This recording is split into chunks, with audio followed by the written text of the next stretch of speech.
It's Friday, November 23rd, 2018, and it's time to go to work on music.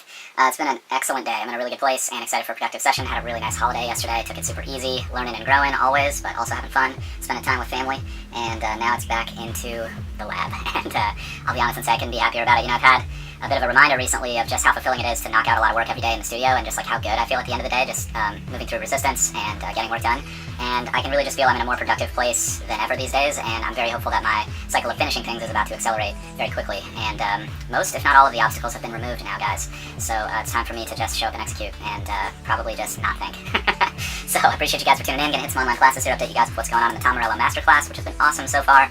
Going to update you guys with what's going on in the hardcore tracking class, which I'm also really enjoying. Just finishing up the mix portion of that course, and then going to get a light guitar practice in, share my progress, and then going to polish off the Midas and Myth video. You know, frustratingly, I've had problems bouncing the video correctly. So I'm still learning Adobe Premiere, and it's like of all the places that my workflow could get stuck as a creative person, it's like, really, you're gonna make it hard for me to bounce the video? Like, man, I guess I should have read the manual on that one, but so I'll figure that out. I've bounced 2 different versions now that aren't right, so. But the video is awesome, it's almost done, it's almost out. It just takes so long to render that it's like, oh, 2 hours go by, it's rendered, and it's wrong. It's like, I guess this is just like my intro to video production, I don't know, but hopefully I'll figure that out soon, and won't have to deal with that for very much longer, but yeah, so because that's almost complete, and I got all the email stuff set up a couple days ago, which I'm stoked about, I am going to do a quick content fill and then get into the Super Stupid cover. Pretty sure that's the cover tune I'm going to release, but what I'm going to do is just start with learning that song and get a version down, and if I don't like it or I'm not super stoked on it, I'll do something different, but I think it's just about getting it done right now, and I'll do something with it eventually. It'll either be a learning experience or it'll be a really, really dope thing, so let me know if you have any thoughts or questions as we go through this session, and I'll update you at the end with what I accomplished. Got a big day today, so I'll see you guys in a few.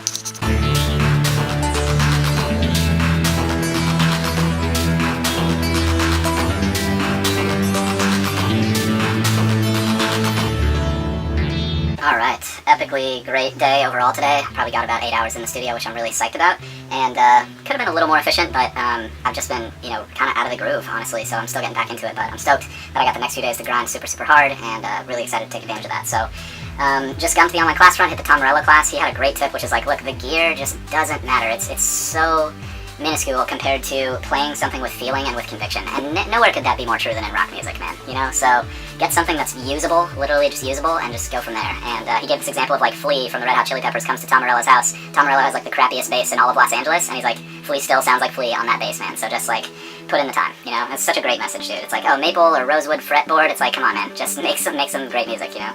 And of course it matters, you know, of course it influences the tone, but not nearly as much as the player. You know, the player is everything, so well, not everything, but is the biggest factor. Then I got into the hardcore tracking class. Jordan was mixing some, they were kind of like melody guitars for the chorus, and he had a great tip, which is he cuts a little high end off, and that pushes things further back in the mix, whereas more high frequencies push it closer to the listener, which I remember from the Mixing Secrets book, and it's always good to be reminded of those principles.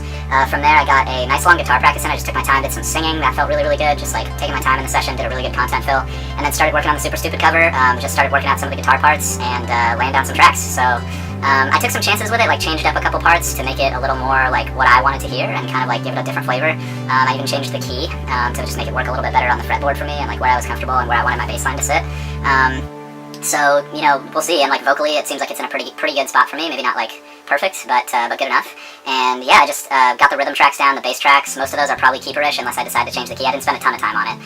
And then I got some backing tracks, and then I did some scratch tracks for the lead guitar, scratch tracks for the vocals, and then just laid down a scratch drum track. And I just put the scratch vocals and leads down to get a little more energy for the drum takes. And I'm not 100% sure what I'm going to do with the drums, but I think I'm going to experiment with comping and maybe snapping them to the grid and just playing around with that. Now this is kind of a weird song to do that with, because it's going to make it sound way more modern, but I don't know, it could work. I'm just going to play around with it tomorrow and see, you know, how it comes out. So right now I'm just going to bounce down the Midas and Myth video. I finally figured out how to get the resolution right, I think, so hopefully that'll be going out tomorrow, which is really, really exciting. And yeah, that's where I'm at today, just putting a lot of time into the cover tune and just banging it out, getting it done. So appreciate you guys for tuning in. Hope you guys are out there grinding towards your goals, enjoying the process. That's what I'm out here doing, and I will see you guys tomorrow for more. Can't wait.